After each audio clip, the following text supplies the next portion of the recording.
ছত্রাক সম্পর্কে। দেখো তাহলে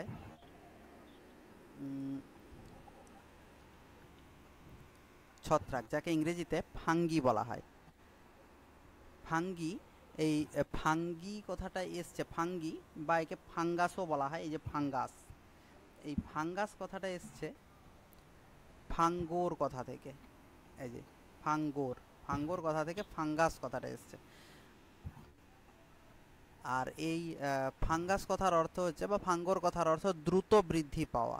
দ্রুত বৃদ্ধি পাওয়া তোমরা দেখে থাকবে, যেমন খড় ছাতু যখন ফোটে তখন দেখা যায় আগের রাত্রে হয়তো সামান্য একটু আধটু দেখা যায়, সবে ছাতার মতোটা শুরু হয়েছে, কিন্তু পরে দেখা যায় যে এটা সম্পূর্ণ পরের দিন সকালে পুরোপুরি ফুটে যায়।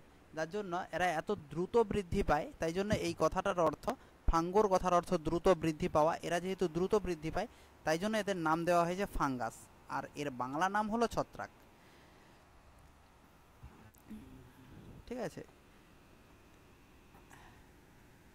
দেখো ছত্রাক সম্পর্কে আলোচনা করা হয় বিজ্ঞানের যে শাখায়, এই শাখাটিকে বলা হয় মাইকোলজি।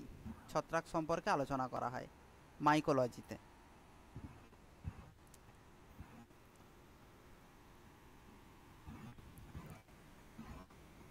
বিভিন্ন ছত্রাক বিভিন্নভাবে থাকতে পারে, যেমন কিছু বিভিন্ন জীবের দেহে রোগ সৃষ্টি করে, তাদের দেহের ভেতরে বসবাস করে, তারা পরজীবী হিসাবে থাকে।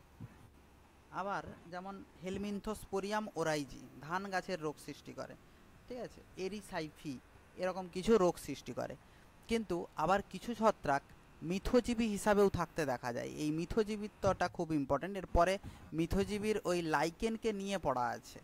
তো শৈবাল এবং ছত্রাকের মিশ্রণ মিথজীবী সম্পর্ক বলা হয়। সেক্ষেত্রে শৈবাল এবং ছত্রাক একত্রে বসবাস করে, এটাকে বলা হয় লাইকেন। উদাহরণ এরকম অনেক আছে, তার মধ্যে একটা হচ্ছে উসনেয়া। উসনেয়া হচ্ছে একটা লাইকেন যে মিথজীবী হিসাবে থাকে, বসবাস করে। ঠিক আছে, বুঝতে পারতিস?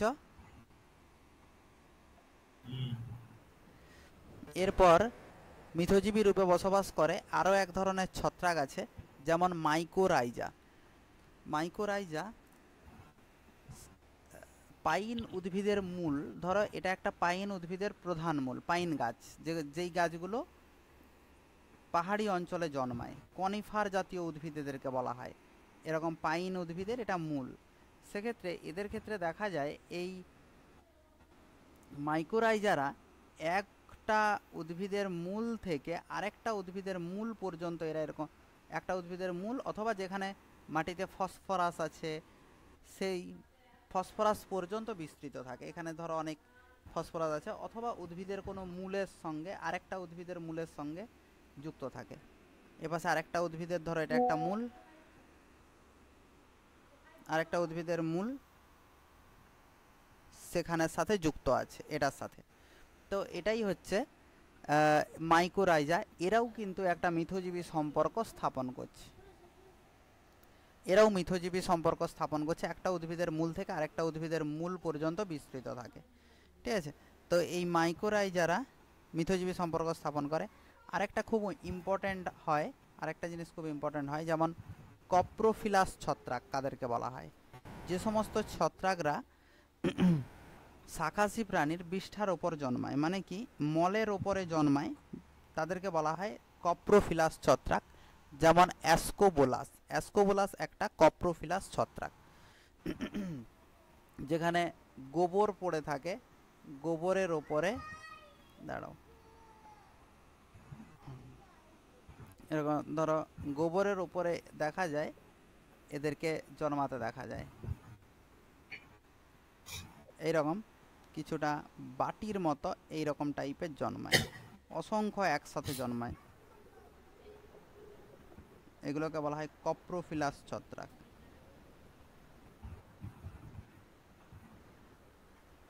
এরকম কপ্রোফিলাস ছত্রাক এগুলোতে জন্মাতে দেখা যায়, কোনো বিষ্ঠার ওপরে জন্মায়। যেমন অ্যাসকোবোলাস, এটার উদাহরণ হচ্ছে অ্যাসকোবোলাস। ঠিক আছে, বুঝতে পারছো? এখানে তিনটা জিনিস, একটা মিথজীবী লাইকেন, একটা মাইকোরাইজা, আর একটা হচ্ছে কপ্রোফিলাস ছত্রাক, যেমন অ্যাসকোবোলাস। কপ্রোফিলাস প্রাণী কাদেরকে তাহলে বলা হয় বলো তো, জানো? কপ্রোফিলাস প্রাণী মানে যারা মলভুক, মানে অন্য প্রাণীর মল খেয়ে বেঁচে থাকে। যেমন কি হবে, গিনিপিগ নিজের মল নিজে ভক্ষণ করে, আরে আপনার বুঝলে? হ্যাঁ, হ্যাঁ বলো। কি বলে জানো? কপ্রোফিলাস প্রাণী কি বলা একটা হয়। বলে না? কি বলা হয় বলা? ওই তো অপ্রফিলা কপ্রোফিলাস। বলে নাকি?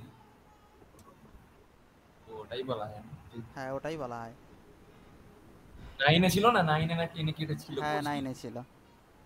এরপরে দেখো, তাদের দেহের গঠন অনুসারে এদেরকে থ্যালাস, থ্যালাস দেহের গঠন বলা হয়। থ্যালাস দেহের গঠন মানে এক্ষেত্রে থ্যালাস দেহের গঠন মানে এরা যেখানে বৃদ্ধি পায়, যেখানে বৃদ্ধি পায় সেখানে ঋজুভাবে খাড়াভাবে ওপরে উঠেনি, ঋজুভাবে খাড়া হয়ে ওপরে উঠেনি, মানে মাটির সমান্তরালভাবে এরা বৃদ্ধি পেতে থাকে, তাই জন্য এদেরকে থ্যালাস দেহ বলা হয়। কিন্তু এদের যখন ফলদেহ গঠিত হয়, যেমন ব্যাঙের ছাতু বা খড় ছাতু, এগুলো কিন্তু ঋজু হয়ে ওপরের দিকে উঠে, ঠিক আছে? সেক্ষেত্রে প্রধান দেহটা থ্যালাস প্রকৃতির প্রধান দেহ। প্রধান দেহ এরকম সরু অনুসূত্রাকার সুতোর মতো হয়, অনুসূত্রাকার সুতোর মতো হয়। যেমন এদের ক্ষেত্রে দেখা যায় প্রধান দেহটা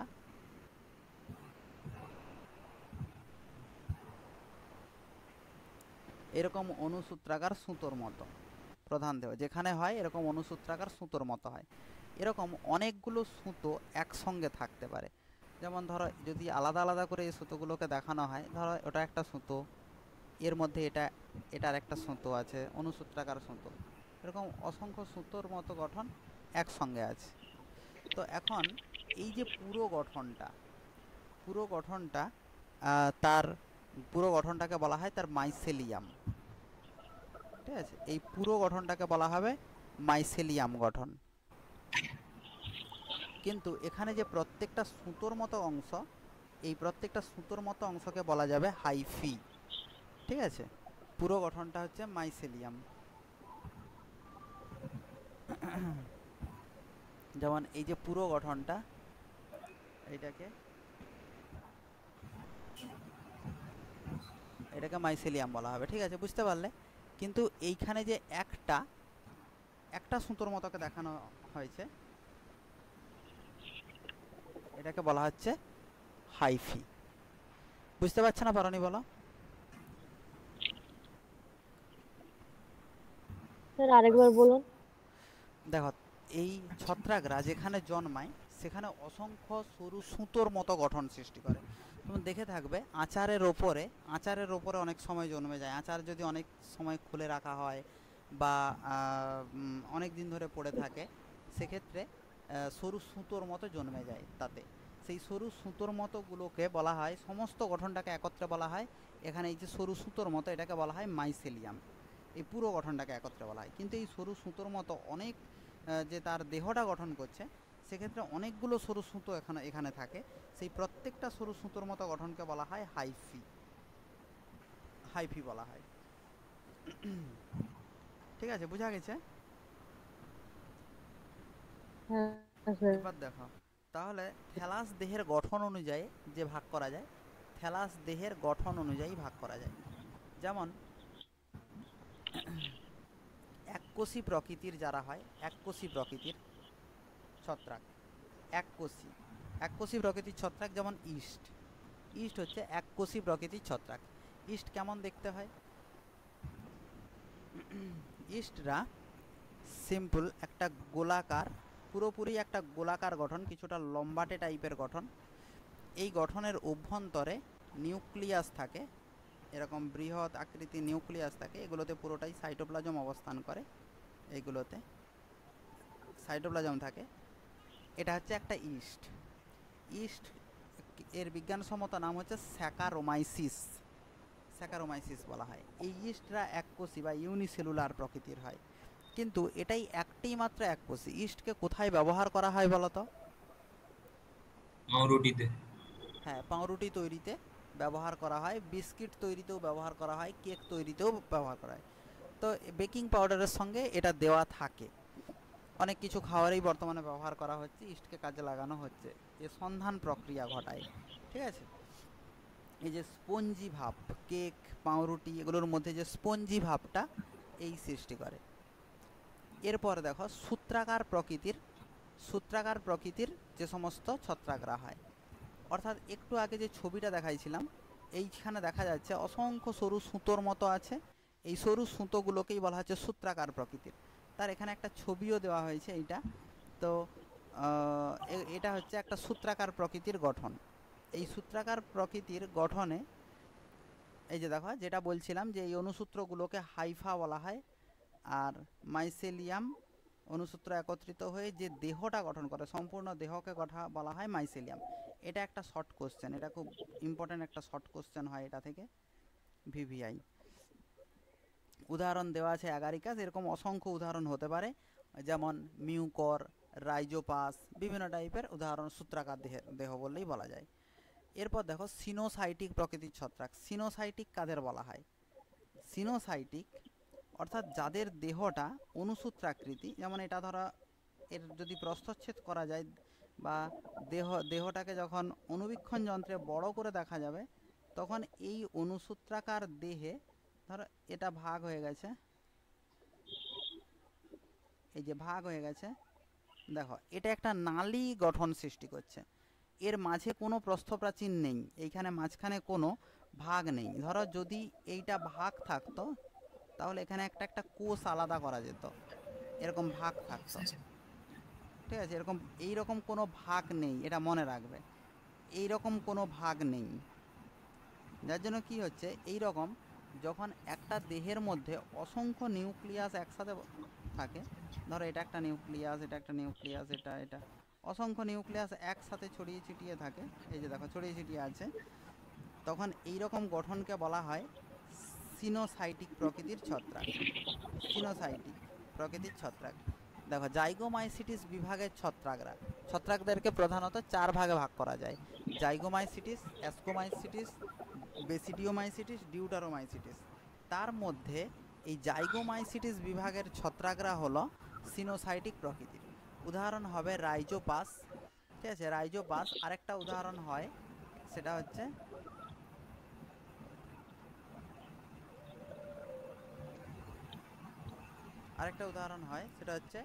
মিউকর, MUCOR। ঠিক আছে, আরেকটা উদাহরণ যেটা হচ্ছে মিউকর। বোঝা গেল?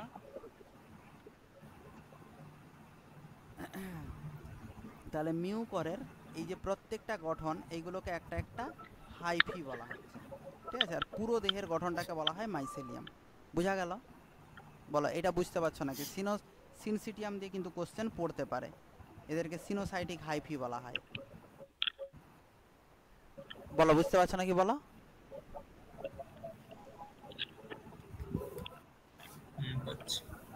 বোঝা গেছে?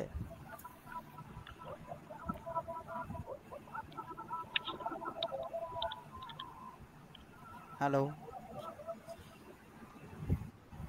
আরে হ্যাঁ স্যার। আমি তো আছি, ঘুমি টুমি পড়লে নাকি? ঘুম তো বেশি। ও, আমি কিন্তু বকে যাচ্ছি, ঘুমাওনি, পরে ঘুমাবে, যখন ঘুম পাবে বলবে, তখন বলবো ঠিক আছে ছুটি। ঠিক আছে, সুস্মিতা কি জেগে আছে না ঘুমাইছে? সুস্মিতা শুনতে পাচ্ছ না, পাওনি? ঘুম আমারও পাচ্ছে স্যার। হ্যাঁ স্যার, পাচ্ছি। আচ্ছা ঠিক আছে, দেখো দেখো কোষ প্রাচীর, ঠিক আছে, কোষ প্রাচীরের গঠন অনুযায়ী দেখা যায় এরা 3 প্রকারের হয়: জাইগোমাইসিটিস, এখানে কি ভুল অ্যাস্কোমাইসিটিস। লেখা আছে? হ্যাঁ, কোষ প্রাচীর ভুল লেখা আছে? না, কোষ হ্যাঁ, প্রাচীর। কোষ প্রাচার। হ্যাঁ, ও ওটা কাটা হয়ে গেছে ওখানটা আর কি। ঠিক আছে, কোষ প্রাচীর, সেল সুপার ওয়াল। লেখা আছে। আরে সেই সুপার লেখা আছে, কোষ প্রাচার। হ্যাঁ, তাহলে জাইগোমাইসিটিস, শোনো, জাইগোমাইসিটিস বিভাগের যে সমস্ত ছত্রাকদের ক্ষেত্রে কোষ প্রাচীর, এখানে কোষ প্রাচীরে প্রস্থপ্রাচীর অনুপস্থিত। একটু আগে যেটা বললাম, এই যে জাইগোমাইসিটিস বিভাগের ছত্রাকদের কোনো প্রস্থপ্রাচীর নেই, এ কথাটাই এখানে ঘুরে লেখা হয়ে আছে। প্রস্থপ্রাচীর অনুপস্থিত, তো এরা হচ্ছে জাইগোমাইসিটিস বিভাগের ছত্রাক, উদাহরণ হবে মিউকর। এই যে দেখো মিউকর এখানে লিখছিলাম, মিউকর হয়। আর রাইজোপাসদের জাইগোমাইসিটিস বিভাগের ছত্রাকদের ক্ষেত্রে এটা দেখা যায় কোষপ্রাচীর। তারপরে অ্যাসকোমাইকোটিনা, এটা একটা বিভাগের ছত্রাক। এই অ্যাসকোমাইকোটিনা বিভাগের ছত্রাকদের কোষপ্রাচীরের কেন্দ্রে একটি ছিদ্র থাকে, ঠিক আছে, স্তরীভূত বলয়াকার প্রাচীর দ্বারা আবৃত থাকে, এদেরকে বলা হয় অ্যাসকোমাইকোটিনা। যদি এদের গঠন দেখো, দেখতে পাবে, এদের গঠনে দেখতে পাবে, ধরো এই রকম এদের দেহটা, দেহে এইখানে প্রস্থ প্রাচীর যে আছে এরকম, এইখানে একটা প্রাচীর এতটা, এই মাঝখানে দেখো একটা ছিদ্র আছে, এই ছিদ্রটাকে বলা হয় সেন্ট্রাল পোর। এই দেখো ছিদ্র আছে, ঠিক আছে, এই যে দেখো ছিদ্র। তো এই যে সেন্ট্রাল পোর, আর এইখানে নিউক্লিয়াসগুলো অবস্থান করে, এই যে নিউক্লিয়াস অবস্থান করছে, ঠিক আছে। তো এই যে সেন্ট্রাল পোরটা দেখতে পাচ্ছ, এইটা থাকার জন্য এটা থাকে, এটাই হচ্ছে অ্যাসকোমাইকোটিনা বিভাগের ছত্রাকদের ক্ষেত্রে দেখা যায়, এরপর সেন্ট্রাল পোর থাকে, ঠিক আছে। অ্যাসকোবোলাস উদাহরণ হবে অ্যাসকোবোলাস। অ্যাসকোমাইসিটিস বিভাগের ছত্রাক হচ্ছে অ্যাসকোবোলাস। এরপরে বেসিডিওমাইকোটিনা, এখানে কোষপ্রাচীরের কেন্দ্রে একটা ছিদ্র তো থাকেই, এবং ওই ছিদ্রকে আবৃত করে একটি বন্ধনীর মতো গঠন দেখা যায়, স্থূলীভবন দেখা যায়, যাকে প্যারেনথেসোম বলা হয়, ঠিক আছে, একে বলা হয় প্যারেনথেসোম। আর এই ধরনের বিশেষ ব্যবধায়ককে বলা হয় ডলিপোর সেপ্টাম। যেমন এর সম্পূর্ণ দেহটাকে যদি দেখো, এই যে সম্পূর্ণ দেহ, তাহলে দেখা যাবে এরকম মাঝখানে পোর তো আছেই,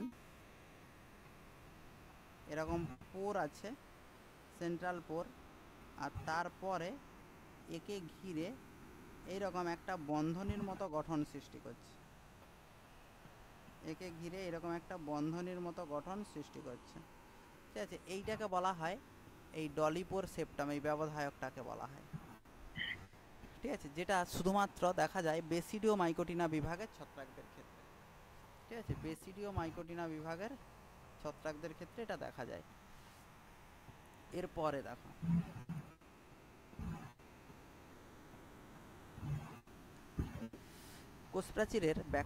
ছত্রাকদের কোষপ্রাচীরের প্রধান উপাদানের নাম কি? যদি বলা হয় কোষপ্রাচীরের প্রধান উপাদান, তাহলে কিন্তু বলতে হবে কাইটিন। কোষপ্রাচীরের প্রধান উপাদান হচ্ছে কাইটিন।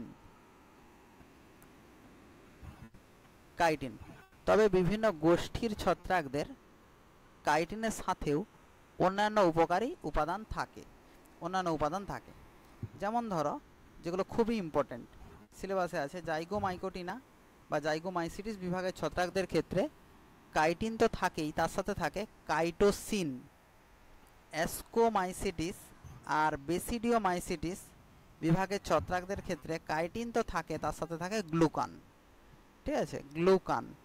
এইটা মনে রাখবে, আর এই তিনটা জিনিস মনে রাখলেই চলবে। এরপরে হাইফার গঠন বৈশিষ্ট্য। এই যে প্রত্যেকটা অনুসূত্রাকার গঠন, হাইফা প্রত্যেকটা অনুসূত্রাকার গঠন, তো এই অনুসূত্রগুলো যখন কোনো ধারকের ওপর অবস্থান করে, ধরো এখানে একটা ধারকের ওপর অবস্থান করছে, গাছের পাতা বা মানুষের ত্বক, ঠিক আছে, সেক্ষেত্রে যেমন মানুষের ক্ষেত্রে ছত্রাক ঘটিত অনেক রোগ হয়, দাঁত একটা রোগ হয়, সেক্ষেত্রে দেখা যায় ধরো এই ওপরে ছত্রাক অবস্থান করছে, ত্বকের ওপরে ছত্রাকটা অবস্থান করছে, এইখানে ছত্রাকটা বৃদ্ধি পাচ্ছে, এইখানে অবস্থান করছে।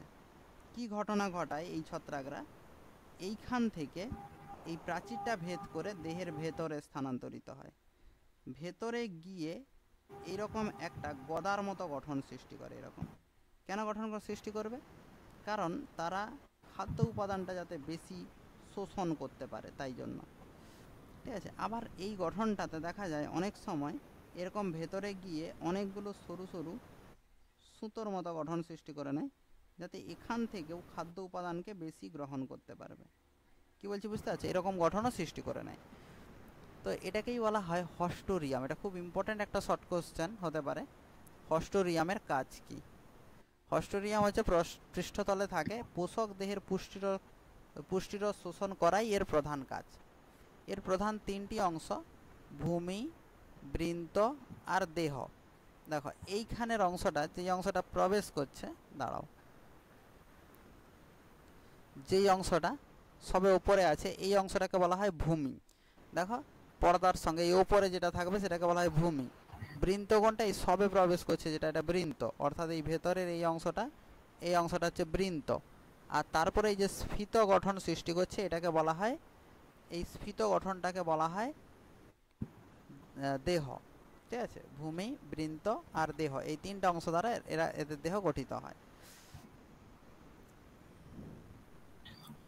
এছাড়াও এরা বিভিন্ন রকমের গঠন সৃষ্টি করে, যেমন অনুসূত্রগুলি একত্রে বৃদ্ধি পেয়ে পরস্পর পাকিয়ে যে মাইসেলিয়াম গঠন করে।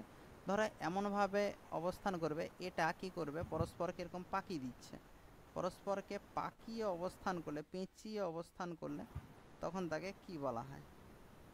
এই যে দেখো, পরস্পরকে পেঁচিয়ে অবস্থান করলে তখন তাকে বলা হয় প্লেকটেন কাইমা। ঠিক আছে, তারপরে প্রোসেন কাইমা, মানে ছত্রাকরা বিভিন্ন রকমের ভাবে অবস্থান করাটাকে এখানে বলা হচ্ছে। অনুসূত্রগুলি আলগা ও সমান্তরালভাবে বিন্যস্ত থাকায় কোষগুলোকে সহজেই পৃথক করা যায় না। এক্ষেত্রে আলগা এবং সমান্তরালভাবে বিন্যস্ত থাকায় কোষগুলিকে সহজে পৃথক করা যায় না। প্রোসেন কাইমাতে কি, যে এগুলো আলগাভাবে এবং পরস্পর সমান্তরালভাবে অবস্থান করে, এরকম এদেরকে প্রোসেন কাইমা বলা হয়। এর পাশে একটা ছবি আছে, এই যে প্রোসেন কাইমা, এই যে দেখো এটা হচ্ছে প্রোসেন কাইমা। ছদ্ম প্যারেনকাইমা, তারপর স্ক্লেরোসিয়াম, এটা করবে। ছদ্ম প্যারেনকাইমা দ্বারা আবৃত গঠিত কলার ভেতরের কোষগুলি যখন খাদ্য সঞ্চয় করে কিন্তু বাইরের কোষগুলি স্থূল প্রাচীর বিশিষ্ট শক্ত আকৃতি ধারণ করে, তাকে স্ক্লেরোসিয়াম বলা হয়। যেমন ক্লাভিসেপসের ক্ষেত্রে দেখা যায়, এরকম ক্লাভিসেপসের ক্ষেত্রে স্ক্লেরোসিয়াম। ভালো করে ভেবে দেখো, বুঝে দেখো এখানটায়, যে ভেতরের কোষগুলো কি জীবিত প্রকারের হয়, কিন্তু সেটাকে বাইরে থেকে ঘিরে রাখছে একটা কালো রঙের আস্তরণ তৈরি করে নিচে, এরকম আস্তরণ তৈরি করে নিচে। ক্লাভিসেপসের ক্ষেত্রে এটা দেখা যায়। আমাদের এখানেও এরকম ধানের গঠনে দেখা যায়, অনেকগুলো ধান একত্রিত হয়ে যায় এবং বাইরেটা যেন কালো হয়ে যায়। বুঝতে পারছো? হ্যালো, বোঝা গেছে? তো এটা হচ্ছে স্ক্লেরোসিয়াম। হ্যাঁ স্যার। হ্যাঁ, স্ক্লেরোসিয়াম। টেনে একটা জিনিস পড়ছিলে, দেখবে টেনে পড়ছিলে ক্লাভিসেপস পুরপুরিয়া, ঠিক আছে, বা জিব্বেরেলা ফুজিকুরোই। হ্যাঁ জিব্বেরেলা ফুজিকুরোই নামটা পড়ছিলে টেনে? হ্যাঁ হ্যাঁ হ্যাঁ মা। তো কোথায় জিব্বেরেলা, পড়ছিলাম ভুলে গেছি, কিন্তু শুনছি। হ্যাঁ, জিব্বেরেলিন হরমোন উদ্ভিদের জিব্বেরেলিন হরমোন পাওয়া যায় জিব্বেরেলা ফুজিকুরোই থেকে। তো সেই জিব্বেরেলা ফুজিকুরোই ছত্রাকটাই হচ্ছে এই স্ক্লেরোসিয়াম। অনেকগুলো ধানকে নিয়ে বাইরে থেকে ছত্রাকটা এমনভাবে পেঁচায় যে ভেতরের গুলো এরকম স্বাভাবিক হলুদ রঙের থাকে, কিন্তু বাইরেরটা কালো স্তর একটা গঠন করে নেয়। এটা হচ্ছে উদাহরণ হবে ক্লাভিসেপস। এরপর হচ্ছে স্ট্রোমা জিনিসটা কি? এক্ষেত্রে ছত্রাকে প্রোসেন কাইমা বা ছদ্ম প্যারেনকাইমার কোষগুলি ঘনসন্নিবিষ্টভাবে একটা অনির্দিষ্ট নিরেট অঙ্গ গঠন করে, যাকে বলা হয় স্ট্রোমা। স্ট্রোমার ক্ষেত্রে দেখা যায়, যেমন ডালডিনার ক্ষেত্রে এরকম স্ট্রোমা গঠন করতে দেখা যায়। দেখো স্ট্রোমা, দেখো এইরকম এমনভাবে একটা গঠন সৃষ্টি করে, অবিচ্ছিন্ন, মানে একসাথে আছে পুরো নিরেট অঙ্গ, মাঝখানে কোনো ফাঁকা নেই, দেখা যাচ্ছে। এটাকে স্ট্রোমা বলা হয়, এটাকে বলা হয় স্ট্রোমা। আর খুব ইম্পর্টেন্ট, রাইজোমর্ফ আর হস্টোরিয়াম সব থেকে বেশি ইম্পর্টেন্ট। রাইজোমর্ফ আর হস্টোরিয়াম যখন অনুসূত্রগুলি সমান্তরালভাবে গাঢ় বাদামি বর্ণের রজ্জুর মতো গঠন সৃষ্টি করে তাকেই বলা হয় রাইজোমর্ফ। ঠিক আছে, উদাহরণ হবে আর্মিলারিয়া। আর্মিলারিয়া হচ্ছে রাইজোমর্ফের উদাহরণ। রাইজোমর্ফ, এই দেখো পরস্পর যে সমান্তরাল, একটা আরেকটার সঙ্গে সমান্তরালভাবে অবস্থান করছে, এটাকে বলা হয় রাইজোমর্ফ। এই যে রাইজোমর্ফ গঠন সৃষ্টি করছে।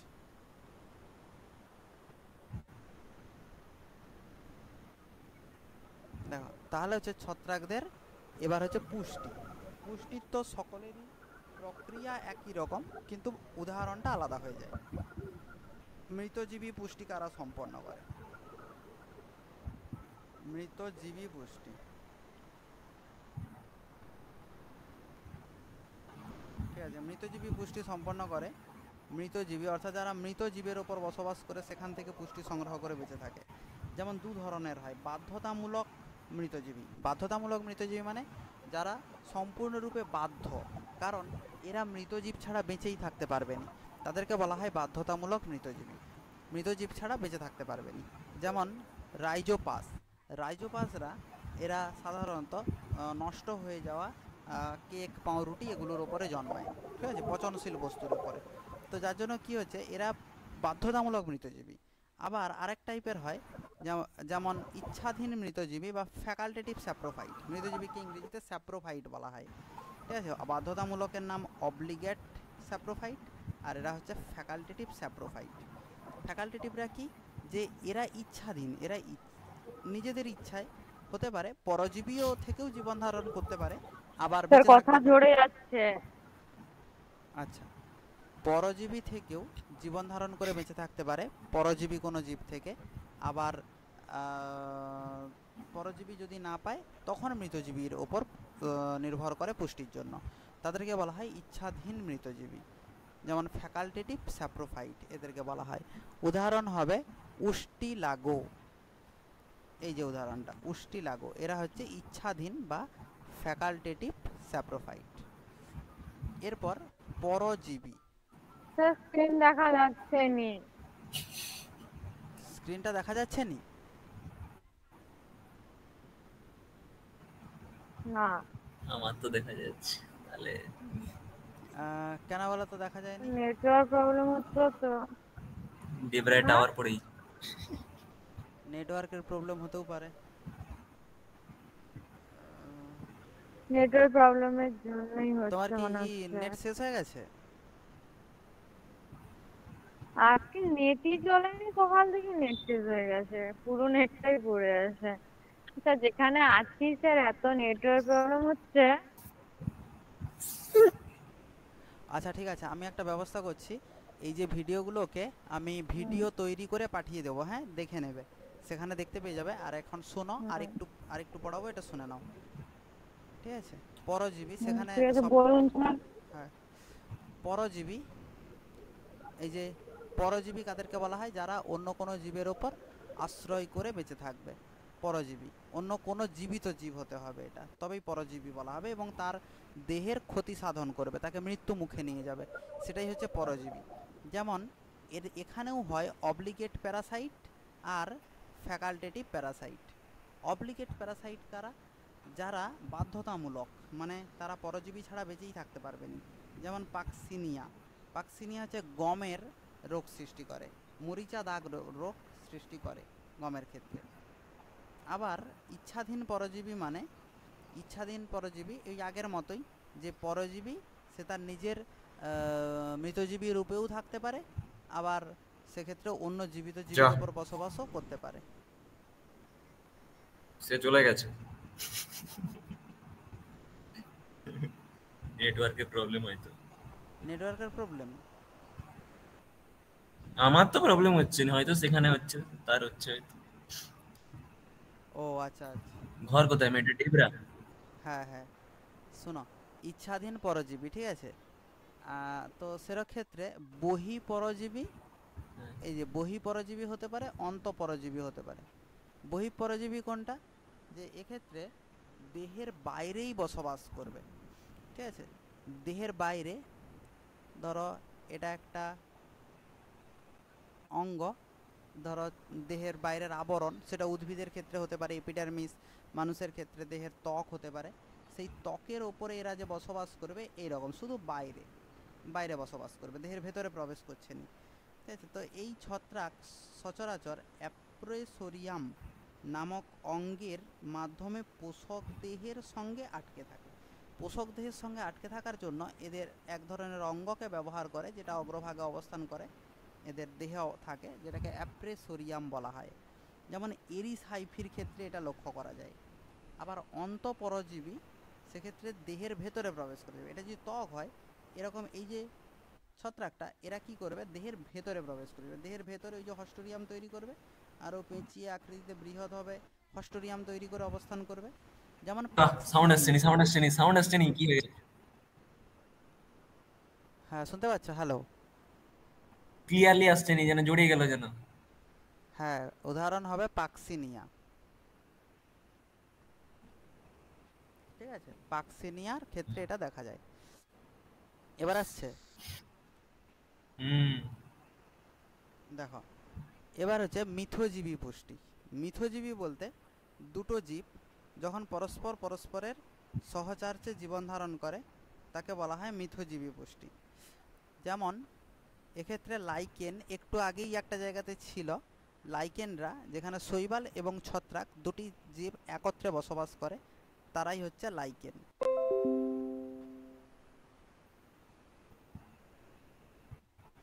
তারাই হচ্ছে লাইকেন। এরপর আছে মাইকোরাইজা। মাইকোরাইজা মাইকোরাইজা হচ্ছে সপুষ্পক উদ্ভিদের মূলে অথবা বলা যেতে পারে পাইন উদ্ভিদের মূলের সঙ্গে অবস্থান করে এক ধরনের ছত্রাক, তাদেরকে মাইকোরাইজা বলা হয়। সেক্ষেত্রে বিভিন্ন টাইপের মাইকোরাইজার মধ্যে যেমন একটোমাইকোরাইজা হয়, এন্ডোমাইকোরাইজা হয়, ভাস্কুলার আরবাস্কুলার মাইকোরাইজা হয়। একটোমাইকোরাইজা মানে উদ্ভিদের মূলের শুধু বাইরে থাকবে, বাইরে এসে, ধরো এটা একটা উদ্ভিদের মূল, এই উদ্ভিদের মূলের সঙ্গে বাইরে অবস্থান করবে। মাইকোরাইজাটা জাস্ট বাইরে একে পেঁচিয়ে অবস্থান করবে, ভিতরে প্রবেশ করেনি, তো এটাকে বলা হচ্ছে একটোমাইকোরাইজা, এরকম বাইরে এধার দিয়ে চলে গেছে। এন্ডোমাইকোরাইজা কেমন হবে, এ বাইরে তো অবস্থান করবেই, তার সাথে ভেতরেও প্রবেশ করে যাবে, ভেতরে অবস্থান করবে তারপরে বাইরে যাবে, তাকে এই যে একটেন্ডোমাইকোরাইজা বা এটাকে এন্ডোমাইকোরাইজাও বলা হয়। আর আরবাস্কুলার মাইকোরাইজা কি, ধরো এটা একটা উদ্ভিদের মূল, এই মূলের ভেতরে জাইলেম কলা আছে, এই যে উদ্ভিদের মূলের ভেতরে পরপর এরকম জাইলেম কলা আছে, জাইলেমগুলো আছে, জাইলেম কলা। সেক্ষেত্রে এরা এরকম দূর থেকে এসে মূলের ভেতরে প্রবেশ করবে, জাইলেম কলার ভেতরে পেঁচিয়ে একটা গঠন সৃষ্টি করবে যেটাকে বলা হয় আরবাস্কিউল। এই আরবাস্কিউল গঠন করার জন্য এর নাম ভাস্কুলার। ভাস্কুলার কেন, কারণ এই জাইলেম কলাকে বলা হয় ভাস্কুলার টিস্যু। ভাস্কুলার আরবাস্কুলার মাইকোরাইজা গঠন করে এই মাইকোরাইজারা। ঠিক আছে, এবার হচ্ছে ছত্রাকের যৌন রেণু। যৌন রেণু এগুলো হ্যাপ্লয়েড প্রকৃতির হয়। এখানে শুধু কারা কোন রেণুটা সৃষ্টি করে সেটা জেনে রাখতে হবে। জাইগোস্পোর কাদের ক্ষেত্রে সৃষ্টি হয়, জাইগোমাইসিটিস বিভাগের বা শ্রেণীর ছত্রাকদের ক্ষেত্রে জাইগোস্পোর গঠিত হয়। জাইগোমাইসিটিস বিভাগের ছত্রাকদের ক্ষেত্রে সৃষ্টি হয়, যেমন রাইজোপাসদের ক্ষেত্রে এটা সৃষ্টি হয় জাইগোস্পোর। উস্পোর ফাইটোপথোরার ক্ষেত্রে দেখা যায় উস্পোর। অ্যাসকোরেনু অ্যাসকোমাইসিটিস বিভাগের ছত্রাকদের ক্ষেত্রে দেখা যায়। এদের অ্যাসকাসের ভেতরে বিশেষ রেণু তৈরি হয়। অ্যাসকাস কেমন দেখতে হয় দেখো, এদের ক্ষেত্রে এরকম একটা গদার মতো গঠন সৃষ্টি হয় যেটাকে অ্যাসকাস বলা হয়। এই অ্যাসকাসের অভ্যন্তরে রেণুগুলো 8টা রেণু এরকম, এইখানে রেণুগুলো, এখানে এইরকম রেণুগুলো পরপর অবস্থান করে 8টা। এই 8টা রেণু অবস্থান করে, এগুলোকে বলা হয় একটা একটা অ্যাসকোস্পোর বা অ্যাসকো রেণু, এইগুলোকে বলা হয়। এখন দেখো বেসিডিও রেণু কাকে বলা হয়। বেসিডিও রেণু বেসিডিও মাইকোটিনা বিভাগের ছত্রাকদের ক্ষেত্রে বা বেসিডিও মাইসিটিস বিভাগের ছত্রাকদের ক্ষেত্রে দেখা যায়। এখানে 2টি বা 4টি রেণু একসাথে তৈরি হয়। এরকম রেণুতে এরকম বেসিডিয়াম সৃষ্টি হয়, এর মধ্যে এরকম বেসিডিয়াম সৃষ্টি হয়। সেই বেসিডিয়ামের উপরিভাগে 1টা 2টা 3টা 4টা এরকম 4টা রেণু তৈরি হয়। সেক্ষেত্রে 2টোও হতে পারে, এগুলোকে বেসিডিও রেণু বলা হয়। এগুলো হলো সব যৌন রেণু। এরপর অয়েডিয়া এগুলো হচ্ছে অযৌন রেণু। এবারে যেটা পড়ানো হবে অযৌন, যৌন রেণু সেগুলো ছিল, এগুলো হচ্ছে অযৌন রেণু। এই যে অযৌন রেণুগুলো, যেমন অয়েডিয়া, অয়েডিয়া কপ্রিনাসের ক্ষেত্রে দেখা যায়। অয়েডিয়ার ক্ষেত্রে কি হয়, এখানে এই রেণুগুলো এখানে না বলে এইখানে ছবি দেখে বলতেছি। দেখো প্রথম এটা হচ্ছে অয়েডিয়া। দেখো এই যে অয়েডিয়াগুলো এখানে কি হচ্ছে, তার একটা মাইসেলিয়াম দেহটা, এই যে মাইসেলিয়াম দেহটা সেইখান থেকে একটা একটা খণ্ড, তার দেহের খণ্ডটা আলাদা হয়ে যাচ্ছে, এই যে খণ্ডটা আলাদা হয়ে যাচ্ছে। তো এইগুলোই এর মধ্যে খাদ্য সঞ্চয় করা থাকে, এগুলো যেখানে পড়বে সেখান থেকে সম্পূর্ণ দেহ তৈরি করে নেবে, এগুলোকে বলা হচ্ছে অয়েডিয়া। ঠিক আছে, এরপর ক্লামাইডোস্পোর কাদেরকে বলা হয়? আচ্ছা, অয়েডিয়া কাদের ক্ষেত্রে দেখা যায়? কপ্রিনাসের ক্ষেত্রে।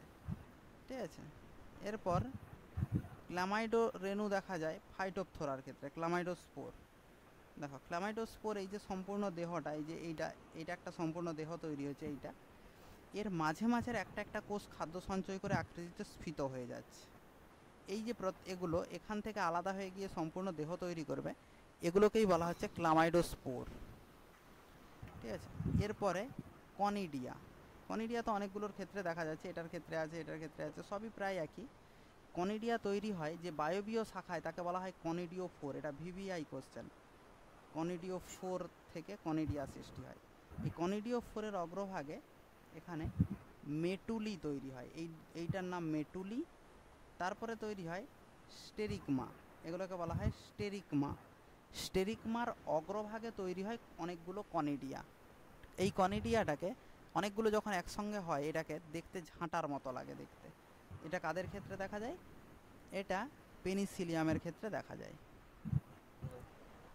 এরপর স্পোরাঞ্জিওস্পোর, এই যে স্পোরাঞ্জিওস্পোর, এইগুলো এখানে যে এই যে অসংখ্য রেণু, এই যে রেণুগুলো তৈরি হয়েছে, এইগুলোকে বলা হয় স্পোরাঞ্জিওস্পোর।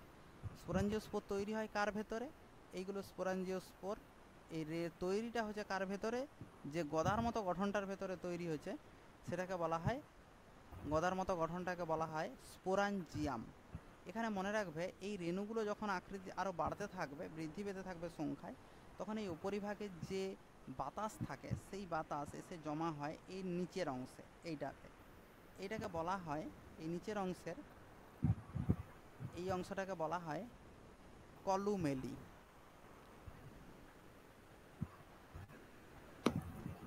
এটাকে বলা হয় কলুমেলি বলা হয়। ঠিক আছে, এখানে কি তাহলে বাতাস সঞ্চিত থাকে, এই পুরো জায়গাটাতে জমা থাকে বায়ু, এই পুরো জায়গাটাতে এইখানটাতে বাতাস জমা থাকে, এই ভেতরটাতে বাতাস সঞ্চিত হয়ে থাকে। এটা খুব ইম্পর্টেন্ট ভিভিআই কোশ্চেন একটা। অর্থনৈতিক গুরুত্ব, ঠিক আছে, বুঝতে পারছিস?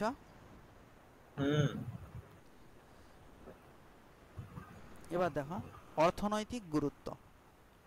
অর্থনৈতিক গুরুত্বতে যেমন পেনিসিলিয়াম নোটেটাম, আলেকজান্ডার ফ্লেমিং এই পেনিসিলিয়াম নোটেটাম থেকেই আবিষ্কার করছিলেন পেনিসিলিন নামক অ্যান্টিবায়োটিক, যারা গ্রাম পজিটিভ ব্যাকটেরিয়াকে ধ্বংস করে। ঠিক আছে, গ্রাম পজিটিভ যে সমস্ত ব্যাকটেরিয়া তাদেরকে ধ্বংস করে দেয়। এরপর স্ট্রেপ্টোমাইসিস গ্রিসিয়াস থেকে স্ট্রেপ্টোমাইসিন নামক অ্যান্টিবায়োটিক পাওয়া যায়, যা গ্রাম নেগেটিভ ব্যাকটেরিয়াকে ধ্বংস করে। ঠিক আছে, আর সেরকম এখান থেকে না করলেও চলবে। আরেকটা খুব ইম্পর্ট্যান্ট আছে, যেমন ইস্ট জেনেটিক ইঞ্জিনিয়ারিং পদ্ধতিতে হেপাটাইটিস বি এর ভ্যাকসিন উৎপন্ন করা সম্ভব হয়েছে এর থেকে। আর খাদ্য হিসাবে ব্যবহৃত হয় কারা? যেমন অ্যাগারিকাস বাইস্পোরাস, এদের থেকে অ্যাগারিকাস বাইস্পোরাস, যাদেরকে আমরা খড় ছাতু বলে চিনি। তারপরে প্লিউরোটাস, সাজর কাজু। তারপরে ভলভাকা, এগুলো হচ্ছে খাদ্য উৎপাদনে ব্যবহার করা হয়। তারপরে ইস্ট প্রোটিন আর ভিটামিন সমৃদ্ধ বলে এককোষী প্রোটিন, সিঙ্গেল সেল প্রোটিন, এটাকে শর্টে SCPO বলা হয়, সিঙ্গেল সেল প্রোটিন বলা হয় এদেরকে। ঠিক আছে, সিঙ্গেল সেল প্রোটিন বলা হয়। খুব ইম্পর্টেন্ট কোশ্চেন এটা। বেকারস ইস্ট কাদেরকে বলা হয়? এই যে ইস্ট বেকারি শিল্পে ময়দার তালকে ফুলিয়ে পাউরুটি প্রস্তুত হয়, এই জন্য বেকার ইস্ট কাদেরকে বলা হয়? বেকারস, যেহেতু বেকারি শিল্পে কাজে লাগে তাই জন্য ইস্টদেরকে বেকারস ইস্ট বলা হয়। আরেকটা জিনিস এখান থেকে রেডি করে রাখবে, যেমন পরীক্ষায় অনেক সময় শর্ট কোশ্চেন পড়ে, বাটন দশা কাদের লক্ষ্য করা যায়। বাটন দশা এই যে একটা ছাতু দেখতে পাচ্ছ, খড় ছাতু, অ্যাগারিকাস, এদের ক্ষেত্রে দেখা যায়। এদের যখন যখন এই যে নিচে যে অসংখ্য মাইসেলিয়ামগুলো এই যে দেখা যাচ্ছে, এই মাইসেলিয়ামগুলো সবে বৃদ্ধি পেতে থাকে, তখন যে দশাটা সৃষ্টি করে, আগের দিন সন্ধ্যাবেলা গিয়ে দেখলে দেখা যায় সবে বৃদ্ধি পেতে শুরু করেছে, এটাকে বাটন দশা বলা হয়। ঠিক আছে, এদের দেহে ডাইক্যারিওটিক অণুসূত্র মাটির ওপরে উঠে আসে এবং পরস্পর সঙ্গে জড়িয়ে রাইজোমর্ফ গঠন করে। রাইজোমর্ফ সাদা গোলাকার বোতামের মতো দেখতে হয়, ফলদেহ উৎপন্ন করে, একেই বাটন দশা বলা হয়। মানে প্রথমে যেই এইরকম করে একটু সরু হয়ে উপরে ওঠে, প্রথমেরটা এরকম একটু উপরের দিকে ওঠে, এরকম এরকম একটু থাকে, এটাকেই বলা হয় বাটন দশা। এইটা পরবর্তীকালে এই বাটন দশাটা বৃদ্ধি পেতে থাকে, এর অনেকগুলো অংশ দেখা যায়। যেমন একেবারে উপরের দিকে মাংসল অংশকে বলা হয় পিলিয়াস, তার ঠিক নিম্নভাগে করাতের মতো অংশগুলোকে বলা হয় গিল। এই যে অংশগুলো, এগুলো হচ্ছে গিল। আর এইখানে একটা একটু উপবৃদ্ধি থাকে, যেগুলোকে অ্যানুলাস বলা হয়, এখানে অ্যানুলাস থাকে। আর নিচে এই দণ্ডাকার অংশকে বলা হয় স্টাইপ। ঠিক আছে, নিচের দণ্ডাকার অংশকে স্টাইপ বলা হয়। তাহলে এদের যেহেতু গিল থাকে, তাই এদেরকে গিল ছত্রাকও বলা হয়।